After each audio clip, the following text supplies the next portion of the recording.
Some discoveries change a career. Others change an empire. Ethan Cole would remember that thought later, but in that moment all he felt was cold.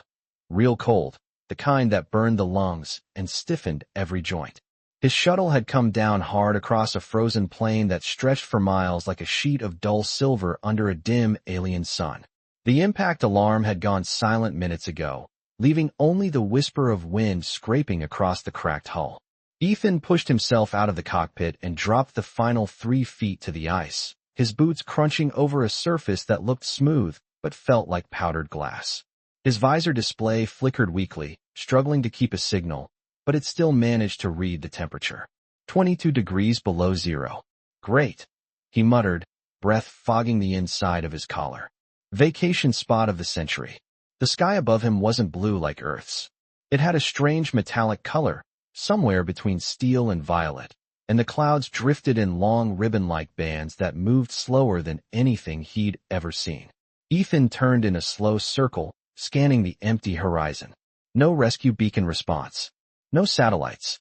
No sign that anyone even knew he was here. Just wind, ice, and the quiet hum of his damaged shuttle cooling behind him.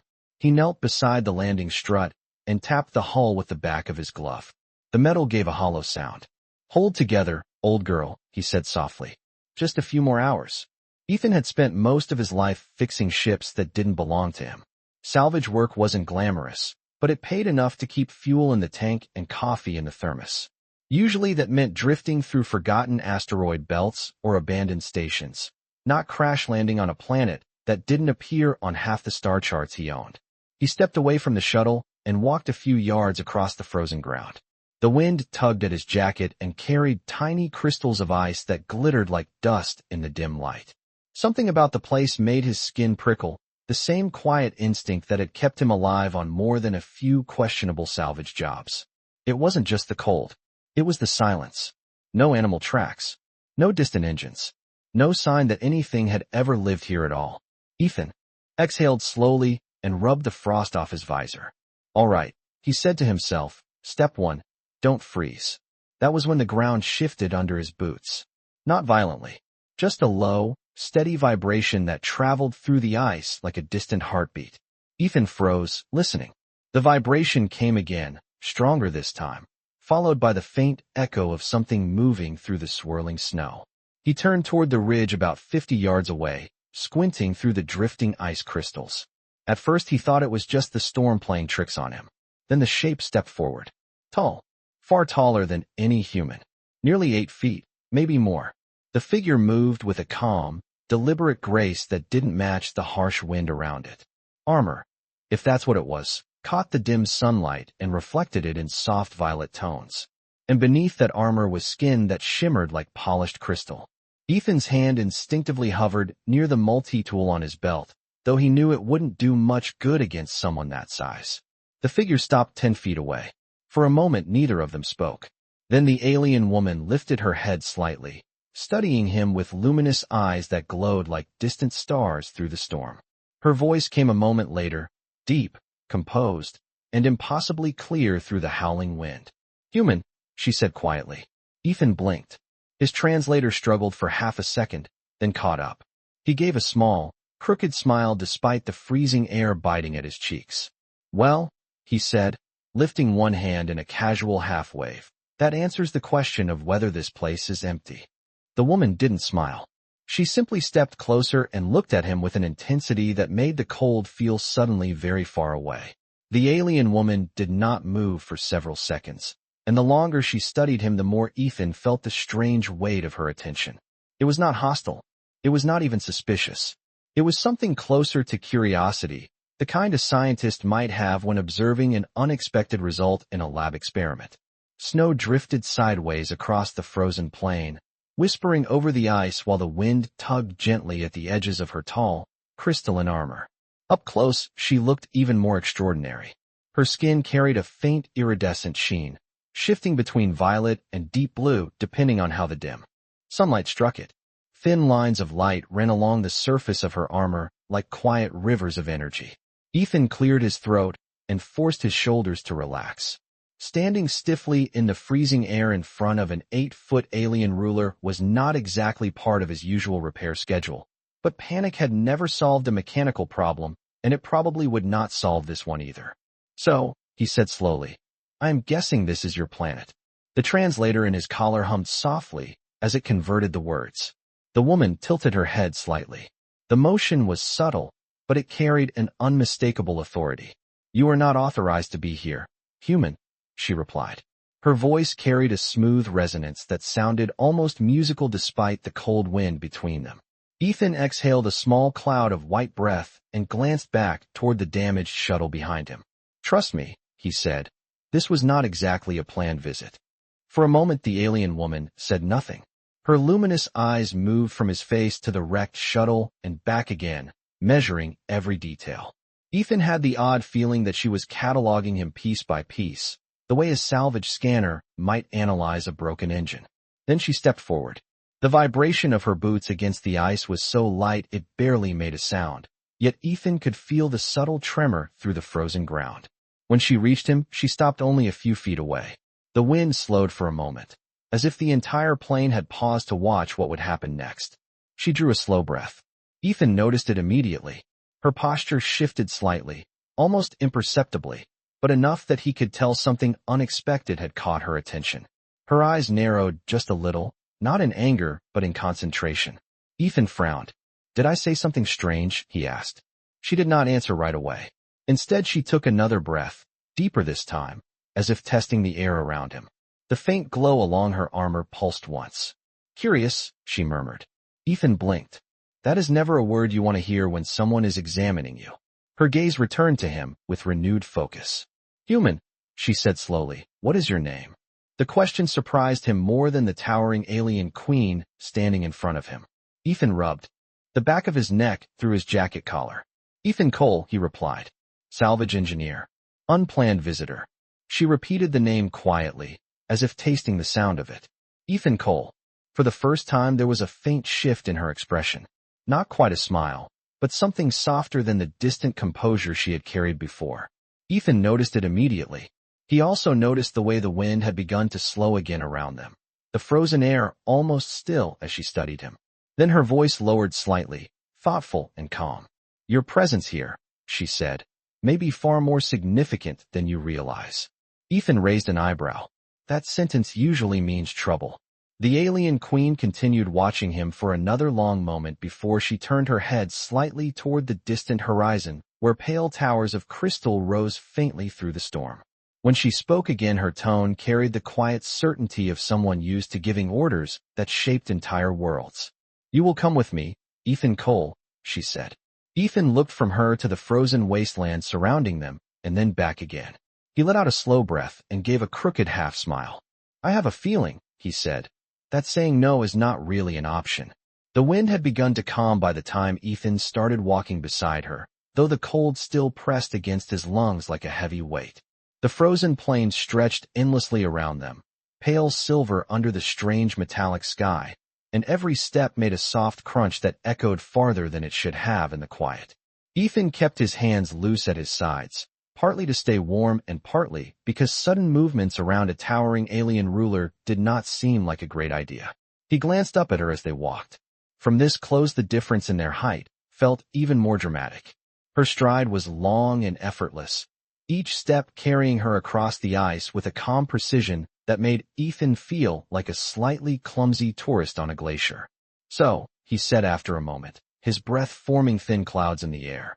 Are you going to tell me where we are going, or is that part of the mystery tour? The alien woman did not slow her pace. You are being escorted to the central citadel of this world, she replied. It is the seat of governance for the Aurelian Empire. Ethan nodded slowly. Citadel. Empire. Those are usually big words. He looked toward the distant shapes on the horizon that had barely been visible through the storm before. Now that the wind had eased, he could see them more clearly. Towers of pale crystal rose from the frozen land like enormous sculptures, their surfaces reflecting the dim sunlight in quiet bands of violet and silver. Even from miles away the structures looked impossibly tall. Ethan whistled softly. That is impressive. The alien queen glanced at him briefly. You appear unsurprised. Ethan shrugged inside his heavy jacket. I work around starships and mining stations all the time. After a while you learn that the universe is full of big structures built by people who like to make a statement. The corner of her mouth moved slightly, almost a hint of amusement. They continued walking in silence for several minutes. The only sound was the distant whisper of wind sliding across the ice. Then Ethan noticed something strange. Small lights were appearing ahead of them, faint at first, then growing brighter as they approached the base of the distant towers. Vehicles hovered silently above the frozen surface, sleek shapes that glowed softly with the same violet energy that shimmered along the Queen's armor. Several tall figures stepped down from the nearest craft. They looked similar to her, though their armor carried darker patterns and their posture was more rigid, clearly some kind of formal guard. Ethan slowed slightly as he noticed the way every one of them turned toward the Queen the moment she approached. Their heads lowered in unison, a gesture that carried unmistakable respect. The Queen lifted one hand calmly, and the guard stepped aside without a word. Ethan leaned a little closer as they passed between the hovering vehicles. I am starting to understand the scale of this situation, he said quietly. You are not just someone important. You are the important someone. She did not deny it. I am Lyra Valeries, she said after a moment, her voice steady against the cold air. Sovereign of the Aurelian Empire. Ethan gave a small nod. Nice to meet you, Your Majesty. I wish it was under less frozen circumstances. One of the guards glanced toward him with visible surprise, clearly not used to hearing someone speak so casually. In the Queen's presence, Lyra did not react the same way. Instead, she continued walking toward the nearest hovering craft. Ethan followed a step behind her and looked up at the enormous citadel rising in the distance. The structure seemed almost alive in the dim sunlight, its crystalline surfaces shifting color as clouds moved across the sky. You still have not told me why I am here, Ethan said. Lyra paused beside the vehicle and looked down at him again. Her luminous eyes studied his face with the same quiet focus she had shown when they first met on the frozen plain. Because, she said slowly, something about you should not exist. Ethan blinked once. That sounds mildly concerning. Lyra stepped onto the hovering platform and gestured for him to follow. The scientists within the citadel, she continued, will help us understand why your presence changes things that have not changed in thousands of years. Ethan hesitated for half a second before stepping onto the platform beside her. As the vehicle lifted smoothly into the air, carrying them toward the towering citadel, he looked out across the endless frozen world below and wondered what exactly he had stumbled into. The hovering craft rose smoothly into the pale sky, its silent engines pushing them upward through thin ribbons of drifting cloud. Ethan stood near the edge of the platform, one hand gripping a narrow rail as the frozen plain slowly shrank beneath them. From above, the landscape looked even more unreal. Miles of silver ice stretched toward the horizon, broken only by jagged ridges of crystal and the distant glow of structures that seemed carved directly from the planet itself. The citadel ahead of them grew larger with every second, its towering spires reflecting the dim light like enormous mirrors. Ethan tilted his head back slightly, trying to judge the scale. That place has to be at least a mile tall, he said. Lyra Valeries stood a few feet away, perfectly balanced despite the movement of the craft. The faint energy lines along her armor glowed softly as the wind brushed past them. The highest tower measures 1.4 miles, she replied calmly. Ethan let out a low whistle. You know, humans usually brag when we build something half that size. The Queen glanced toward him for a moment before returning her gaze to the approaching city. Beneath them, more hovering vehicles moved along invisible lanes in the sky, their lights forming quiet streams of violet and silver. As they drew closer, Ethan could see platforms, bridges, and curved walkways connecting the towers. The entire citadel looked less like a fortress and more like a living structure grown from crystal and light. The craft slowed as it approached one of the outer platforms. Tall figures waited there, their armor darker and more formal than the guards he had seen earlier. Ethan noticed something else immediately. Every pair of glowing eyes turned toward him the moment the craft touched down. He stepped off beside Lyra, boots landing on a surface that felt smoother than polished glass. The air here was slightly warmer, though the cold still lingered in the edges of his breath. The guards bowed their heads as the Queen passed, but their attention kept drifting back to Ethan with clear confusion. He leaned slightly toward Lyra as they walked between the towering figures. "I am guessing humans do not visit often," he said quietly. "Not in recorded history," she replied. That answer made Ethan raise an eyebrow. "That seems like an important detail you might have mentioned earlier." They entered a long corridor that stretched deep into the structure. The walls were made from the same pale crystal as the towers outside, but faint patterns of light flowed through them like slow-moving currents beneath ice. Ethan ran his gloved hand lightly across one surface as they passed. The material felt warm, almost alive. "This place looks less like a building and more like a giant machine," he said. Lyra did not slow her pace. "The citadel is both," she replied. "It is a center of governance, research, and observation." Ethan glanced ahead where a wide chamber opened at the end of the corridor. Several figures in lighter robes stood around a circular platform filled with softly glowing instruments. The moment they noticed the queen approaching, they straightened with visible urgency. Ethan could practically feel the tension in the air. Lyra stepped into the chamber, and the scientists immediately lowered their heads in greeting. One of them, an older alien with thin silver markings across her face, looked up with sharp curiosity the moment she noticed Ethan standing beside the queen. Her eyes widened slightly. "Your Majesty," the scientist said carefully. "Is this the individual?" Lyra nodded once. The room fell completely silent. Ethan shifted his weight and looked around at the glowing instruments aimed quietly in his direction. "You know," he said slowly, "whenever a group of scientists stares at someone like that, it usually means they want to run tests." The older scientist stepped closer, studying him with intense fascination. "Human Ethan Cole," she said softly, reading the translation signal from his collar. "Your biological signal is already interacting with the Citadel's environmental systems." Ethan blinked. "I am sorry, what?" Lyra's voice remained calm, but there was a note of certainty beneath it. "That," she said quietly, "is exactly what I meant when I said your presence changes things." The scientist turned toward the queen again, her expression filled with disbelief. "Your Majesty," she whispered, "the resonance patterns we have waited centuries to observe, they have just begun." Ethan looked from the glowing instruments to the stunned faces surrounding him and slowly folded his arms.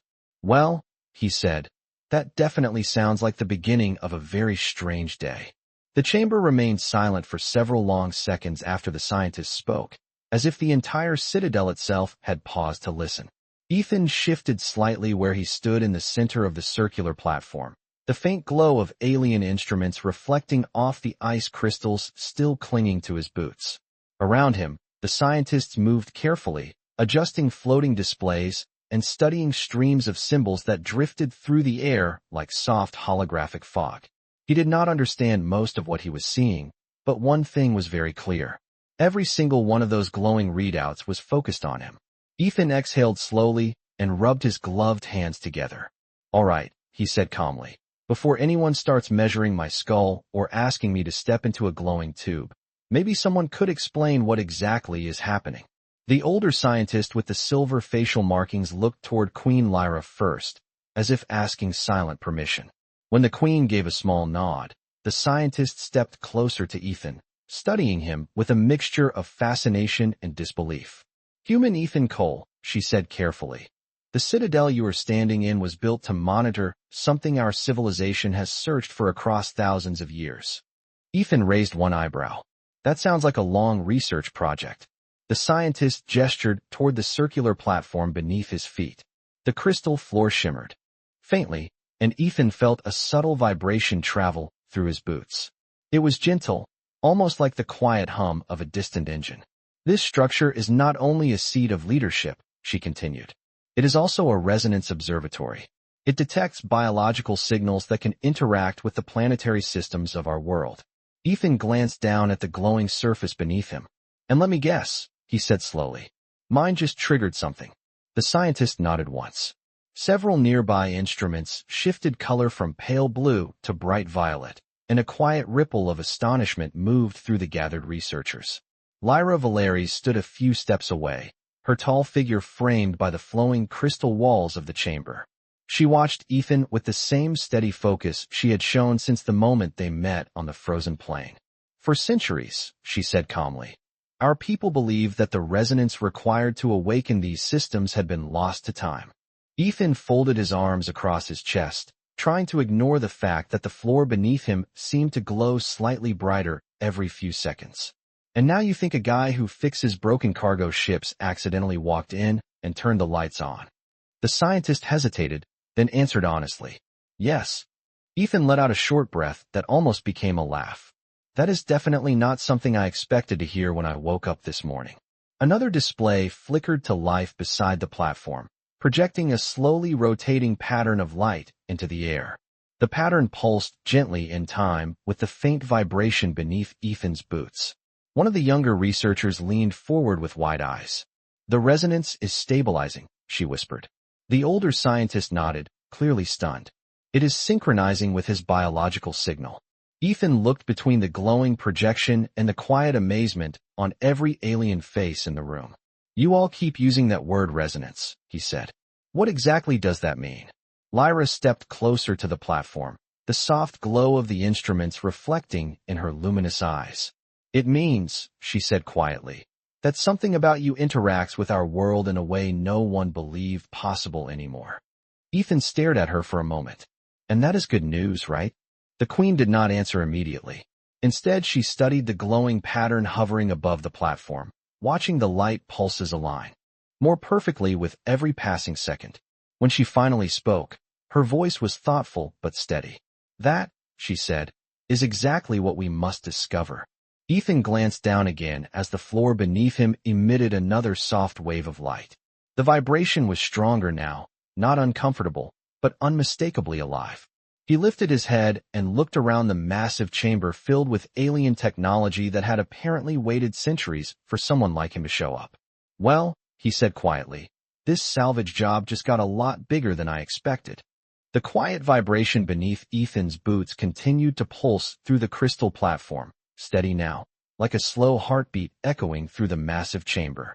The scientists around him had begun moving again, though their voices stayed low and careful as they adjusted floating displays and projected new streams of data into the air. Symbols shimmered in layered circles above the platform, each one pulsing with the same rhythm Ethan could feel under his feet. He shifted his weight slightly and glanced down again.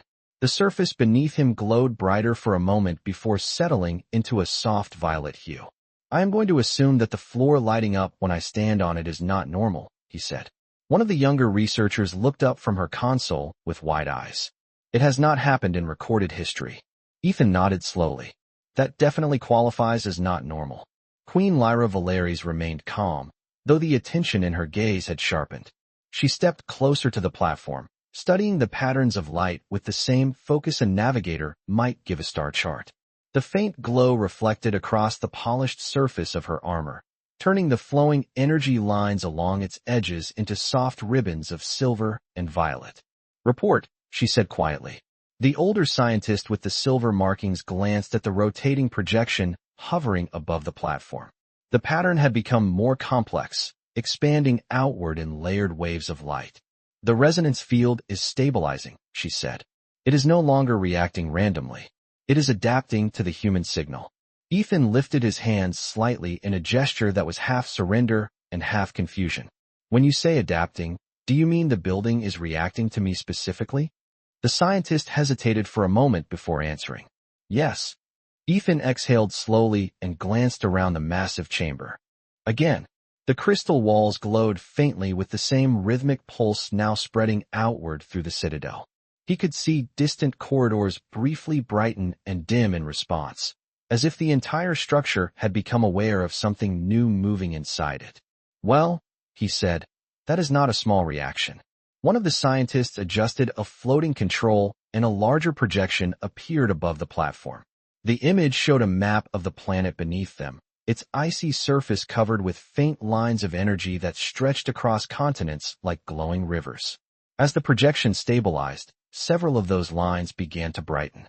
The younger researcher leaned forward with clear excitement. The planetary network is responding, she said. The older scientist nodded slowly.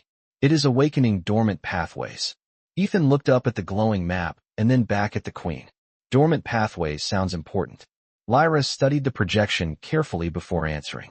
Our civilization once believed these systems were designed to connect biological intelligence with the planetary environment itself. Ethan blinked once. You mean like a giant control panel for the entire world? In simplified terms, Lyra said, yes. Ethan let out a quiet breath. And somehow I just turned it on. No one in the room corrected him. The older scientist folded her hands together thoughtfully as she observed the pulsing map. Human Ethan Cole, she said slowly. Your biological signal is synchronizing with the resonance network faster than any simulation predicted. Ethan tilted his head slightly. You ran simulations for this? For centuries, she replied. Ethan rubbed the back of his neck and glanced again at the glowing floor beneath him. You know, he said, I used to think my job was complicated when a cargo engine refused to start. The vibration beneath his boots pulsed once more, stronger this time. Across the chamber, another series of crystal panels lit up in response. Several researchers exchanged stunned looks. The younger scientist whispered something under her breath before turning to the Queen again. Your Majesty, the synchronization is spreading beyond the citadel. Lyra's luminous eyes shifted toward Ethan again, studying him carefully. Then we must understand why, she said. Ethan folded his arms loosely and gave a small, uncertain smile. I would also appreciate that explanation. The glowing map above them brightened again, several new energy lines illuminating across the frozen continents below. The citadel seemed almost alive. Now, its crystalline walls quietly resonating with the same rhythm as the platform beneath Ethan's feet. And for the first time since arriving on this frozen world, Ethan began to realize that whatever had just awakened inside this ancient system might only be the beginning. The chamber had grown noticeably brighter, though no one had touched the controls. Soft waves of violet light continued to move through the crystalline walls, traveling outward from the platform beneath Ethan Cole's feet, like ripples spreading across a still lake. The scientists watched the phenomenon with a mixture of excitement and caution, their floating displays updating every few seconds as new streams of data appeared. Ethan remained where he stood in the center of the platform, arms loosely folded as he studied the glowing projection of the planet above him. The map now showed dozens of illuminated energy lines stretching across the frozen continents, each one pulsing in perfect rhythm with the vibration he could feel through his boots. He shook his head slowly. I have fixed engines that were less complicated than whatever this is, he said. One of the younger researchers glanced at him with an expression that mixed fascination with disbelief. Those systems have not activated in centuries, she said quietly. Ethan raised one eyebrow. You keep saying that, and it keeps sounding like I accidentally pushed the most important button in the galaxy. Across the platform, the older scientist with the silver facial markings studied another set of readings. Her expression had shifted from shock to careful concentration. Your presence is doing more than activating the network, she said. It is stabilizing it. Ethan tilted his head slightly. Is that supposed to happen? The scientist exchanged a brief glance with Queen Lyra Valeries before answering. We believe the original architects of this world designed the resonance network to respond to a specific biological signature. Until now, we assumed that signature no longer existed. Ethan glanced down at his hands and flexed his fingers inside his gloves. And somehow that signature looks like a guy who fixes cargo ships.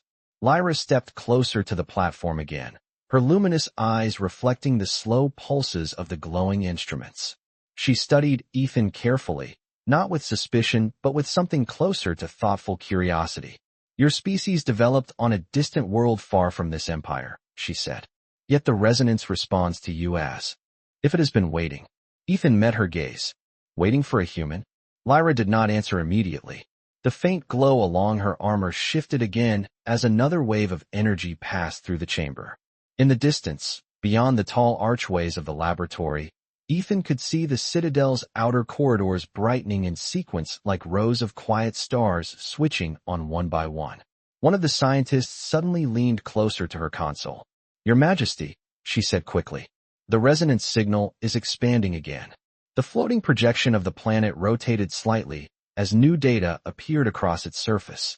Several energy lines now stretched far beyond the immediate region surrounding the citadel. Ethan watched the glowing map carefully. That looks like a lot of systems waking up all at once, he said. The older scientist nodded slowly. It is connecting previously dormant structures. Ethan frowned. Structures like this citadel? Yes, she replied. But there are many more across the planet. The room fell quiet again as the projection continued to update. Ethan could see new points of light appearing across distant continents, each one pulsing in the same steady rhythm he could feel beneath his boots. He let out a slow breath. You are telling me there are more of these giant control stations out there? Hundreds, the scientist said softly. Ethan looked around the massive chamber once more. The glowing crystal walls, the floating displays, the silent attention of the alien researchers. Then he glanced back at Queen Lyra. And all of them just started responding because I walked into the room. Lyra held his gaze steadily. Yes. Ethan rubbed the back of his neck and gave a small, thoughtful sigh. You know, he said, that might be the most unexpected job promotion in human history. For the first time since he had met her on the frozen plain, Lyra's expression softened slightly, almost amused. But before she could respond, another scientist spoke up with renewed urgency. Your Majesty, the younger researcher said, pointing toward the glowing planetary map. The network is not only activating.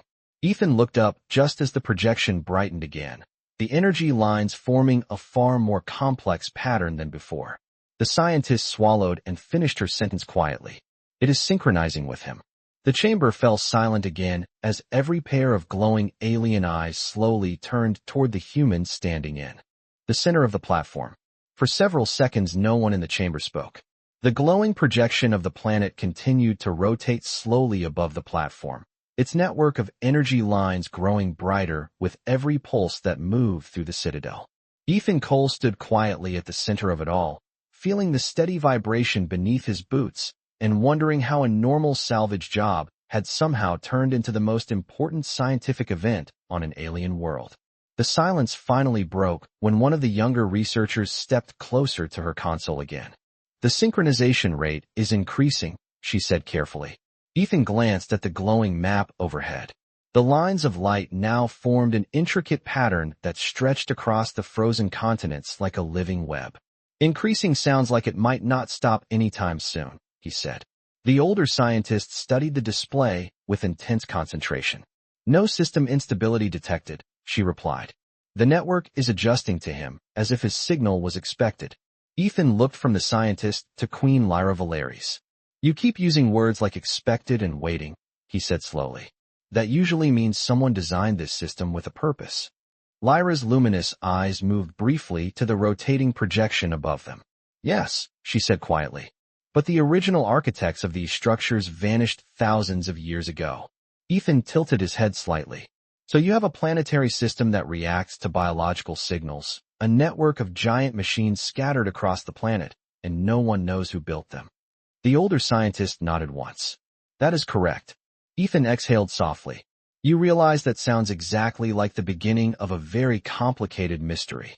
The vibration beneath the platform pulsed again, stronger this time.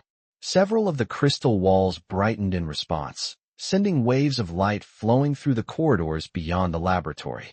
One of the scientists pointed toward the planetary projection again. Your Majesty, she said with growing astonishment. Additional nodes are activating in the northern hemisphere.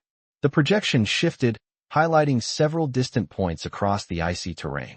Ethan leaned forward slightly, studying the glowing map. Those are the other structures you mentioned earlier, he said.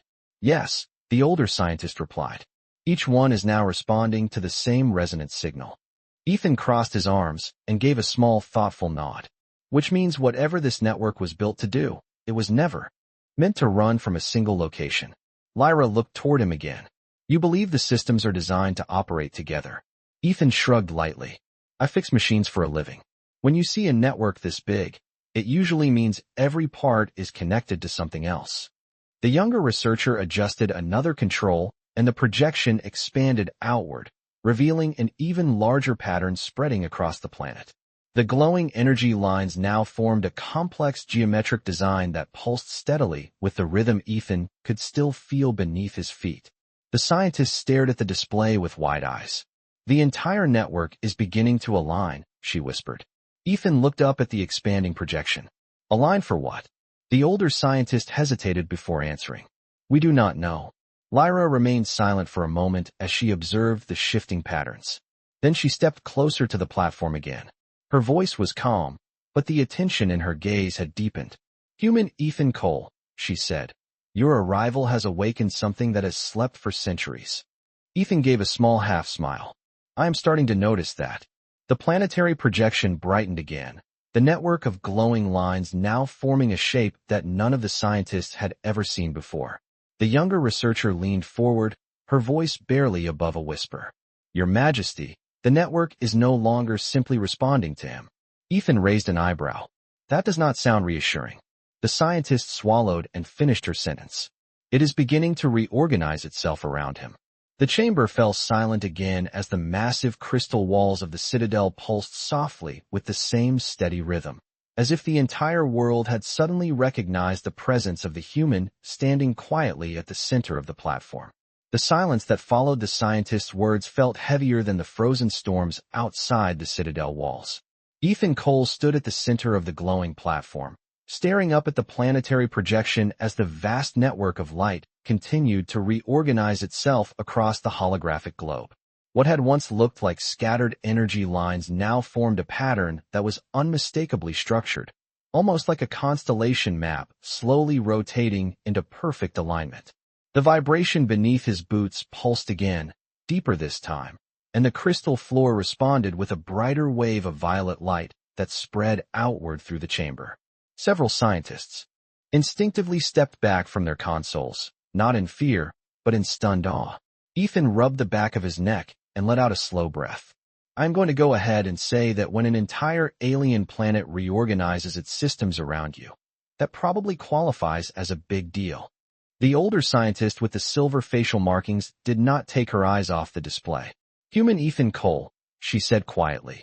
The network is not only synchronizing with your biological signal, it is adapting its structure to maintain that synchronization. Ethan raised one eyebrow. Which means? The scientist hesitated briefly before answering. It means the system considers you a central reference point. Ethan blinked once. You are telling me the planet just made me part of its operating system. No one corrected him. Queen Lyra Valeries stepped closer again, the flowing energy lines along her armor reflecting the glow of the expanding projection above them. Her gaze moved between Ethan and the holographic map with careful attention. Show me the full network pattern, she said calmly. One of the researchers adjusted the controls, and the projection expanded outward. The chamber filled with light as the map zoomed out far enough to reveal the entire planetary surface. Hundreds of illuminated nodes now pulsed across the icy world, all connected by the same glowing web of energy. But at the center of that web, the resonance signal converged into a single bright point. Ethan looked up and followed the lines of light until he realized exactly where they were pointing. He slowly lifted one hand and tapped his chest. Please tell me that is not me. The younger researcher swallowed. It is you. Ethan let out a quiet laugh that sounded more surprised than amused. That might be the most unexpected promotion a human mechanic has ever received. The older scientist adjusted another projection and new symbols appeared beside the glowing network. The resonance is now fully stable, she said, which means the network has accepted his signal. Lyra's luminous eyes narrowed slightly as she studied the shifting data. Accepted, she repeated. The scientist nodded once. Yes, Your Majesty. The system is no longer testing compatibility. It has confirmed it. Ethan folded his arms again, staring at the massive holographic display that now seemed to revolve quietly around him. I am starting to think whoever built this system expected someone like me to show up eventually. Lyra looked toward him, her expression thoughtful rather than skeptical. Or expected your species, she said. Ethan tilted his head slightly. Humans. Lyra nodded once. Perhaps the architects believed your kind would eventually reach the stars. Ethan looked up again at the glowing network surrounding the planet, the steady rhythm of its light, now perfectly synchronized with the pulse beneath his boots.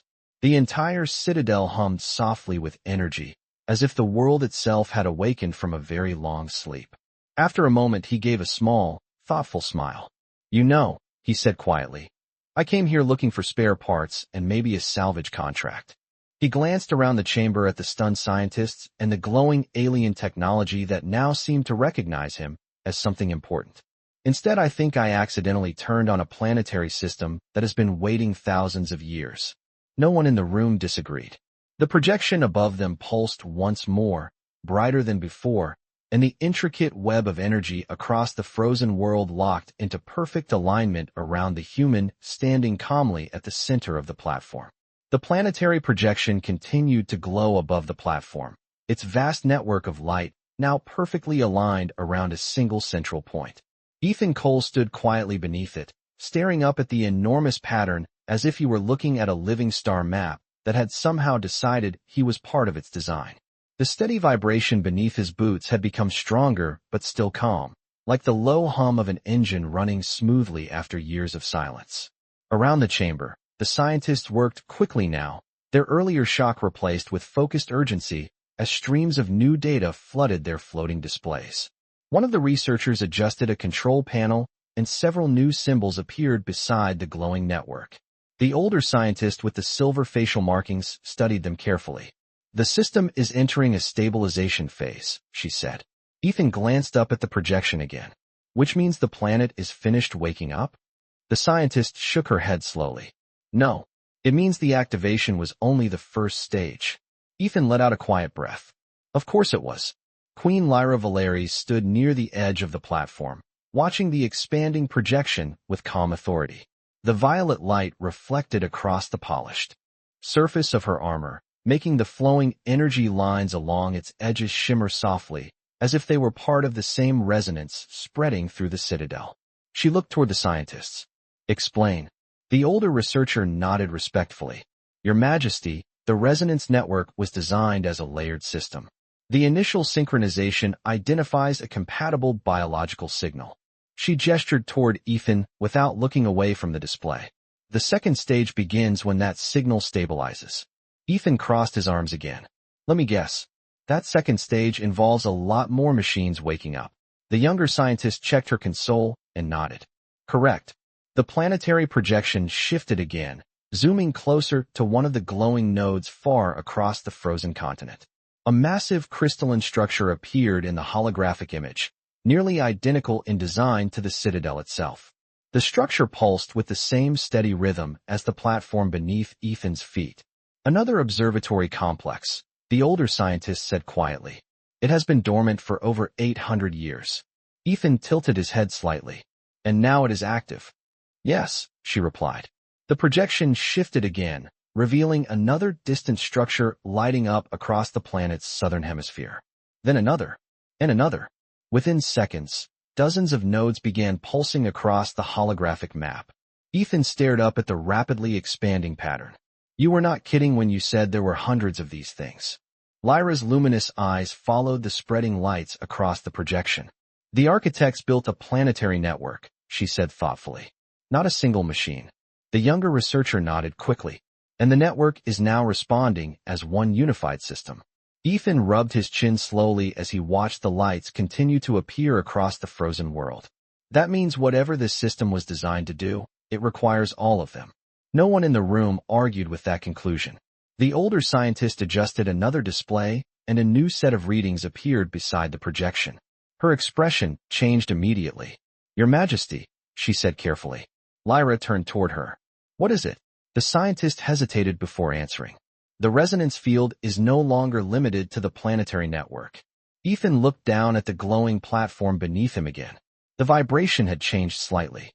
It felt deeper now, almost as if something far below the citadel had begun responding as well. "Please tell me that does not mean the planet itself is doing something new," he said. The younger researcher studied her console and swallowed quietly. "It appears the core systems beneath the crust are beginning to activate." Ethan slowly lifted his gaze back toward the enormous holographic map floating above him. The glowing web of energy now stretched across the entire planet, pulsing in perfect harmony with the resonance beneath his feet.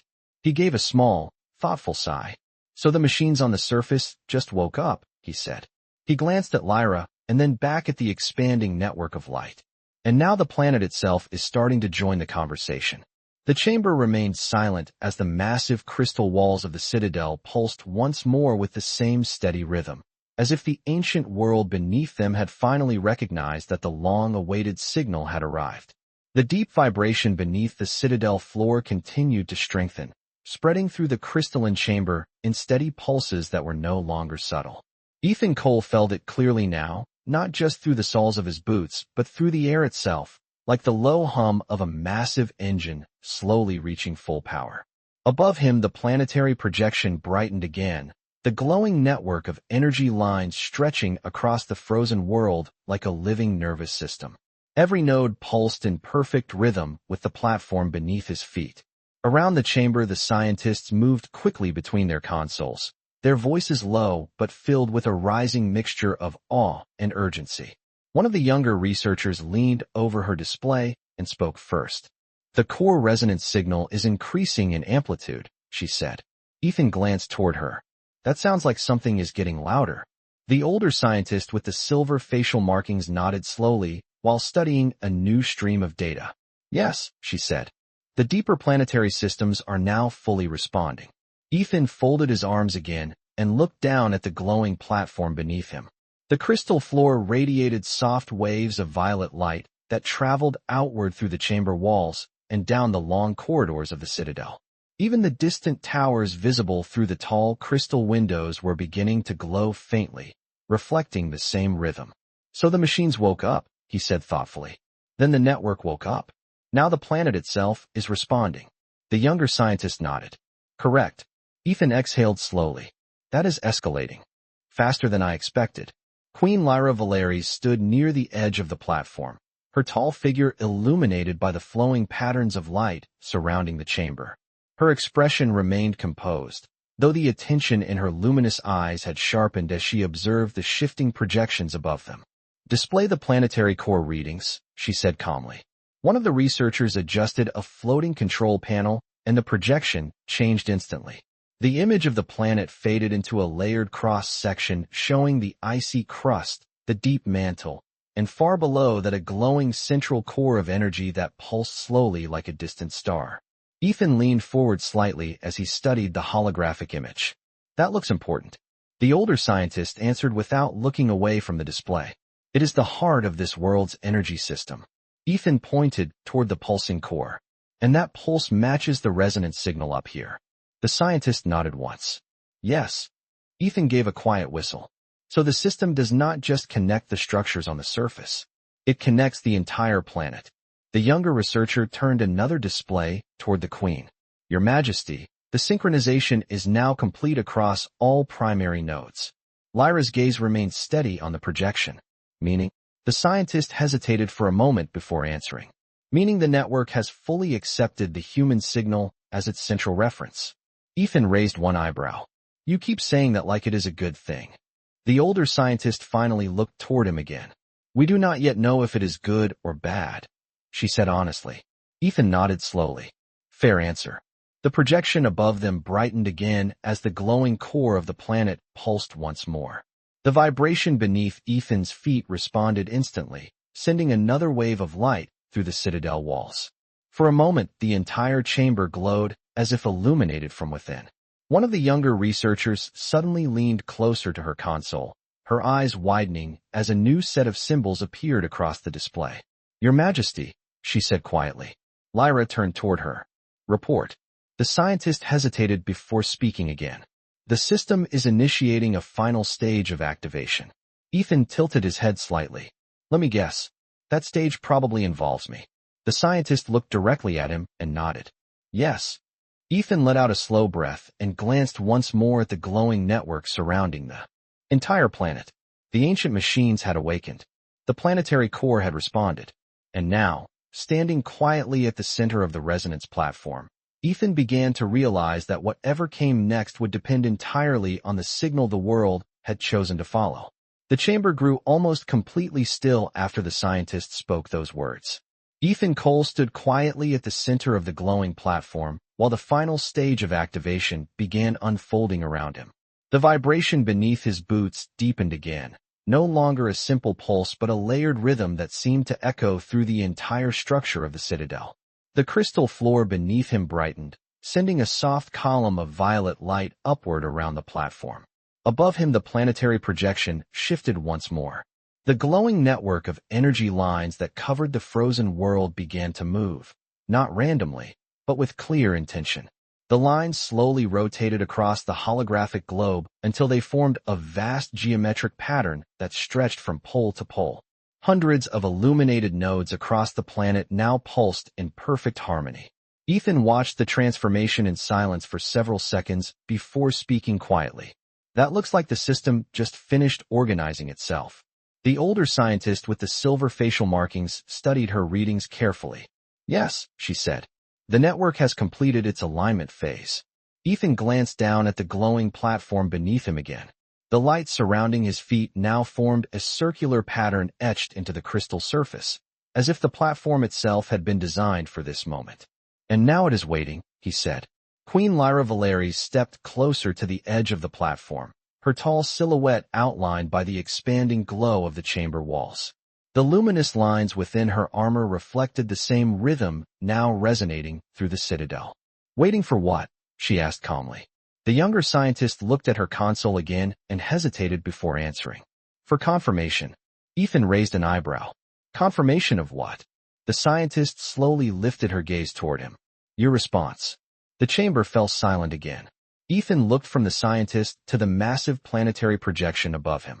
The glowing network remained steady, every node across the frozen world pulsing with the same quiet rhythm that surrounded him. It felt less like machinery and more like a question waiting to be answered. He rubbed the back of his neck. Thoughtfully. So the entire planetary system just woke up, he said slowly. And now it wants to know what I plan to do next. The older scientist nodded once. Yes. Ethan exhaled slowly. That is a lot of responsibility for someone who repairs cargo engines. Lyra studied him carefully for a moment before speaking again. Perhaps that is exactly why the system chose you. Ethan glanced toward her. Because I fix broken things? The Queen's expression softened slightly. Because you understand how systems work, she replied. Ethan looked back up at the glowing projection again. The vast network of light stretched across the frozen planet like an enormous constellation that had finally completed its design. He could feel the resonance surrounding him now, calm and steady, as if the ancient world beneath the citadel was listening. After a long moment, he placed one hand gently against the glowing crystal surface of the platform. The response was immediate. The light surrounding the chamber brightened softly, and the planetary projection pulsed once more. Across the holographic globe, the network of nodes answered in perfect synchronization. The scientists around the chamber watched in silent amazement as the resonance stabilized completely. The older researcher slowly lowered her gaze to the final readings on her console. Your Majesty, she said quietly. The system has accepted his command. Ethan blinked once. Command. The scientist nodded. The network now recognizes him as its active interface. Ethan let out a slow breath and looked once more at the vast, glowing planet above him. So this entire world was waiting for someone to turn the key. He gave a small, thoughtful smile. And somehow that person turned out to be me. The citadel pulsed again with a calm, steady rhythm, as if the ancient planetary system had finally completed the purpose it had been waiting thousands of years to fulfill. The light surrounding the resonance platform gradually softened, settling into a steady glow that filled the chamber with calm violet illumination. Ethan Cole kept his hand resting against the crystal surface for a few seconds longer, feeling the quiet pulse of energy flowing through the structure beneath him. It no longer felt overwhelming or mysterious. Instead, it felt stable, like a vast system that had finally found the correct signal after searching for a very long time. Above him, the projection of the planet continued rotating slowly, the enormous network of illuminated nodes now perfectly synchronized across the frozen world. The lights no longer flickered or shifted. They moved together in a calm, unified rhythm that reflected the same pulse Ethan could feel beneath his fingertips. Around the chamber, the scientists gradually relaxed, their earlier urgency fading into quiet amazement as their displays confirmed the same conclusion again and again. The system had stabilized. Ethan slowly lifted his hand from the platform and glanced around the glowing chamber. So, he said thoughtfully, if I understand this correctly, An ancient planetary system just woke up and decided I am the one in charge of it. The older scientist with the silver facial markings nodded slowly. In simplified terms, she said, yes. Ethan gave a quiet laugh that carried more disbelief than pride. That is not something they cover in standard salvage training. Queen Lyra Valeries stood only a few steps away, her tall figure illuminated by the calm glow of the chamber walls. Her luminous eyes moved between Ethan and the vast projection above them. For the first time since the resonance began, her expression had shifted from careful observation to something closer to thoughtful recognition. This world waited thousands of years for a compatible signal, she said quietly.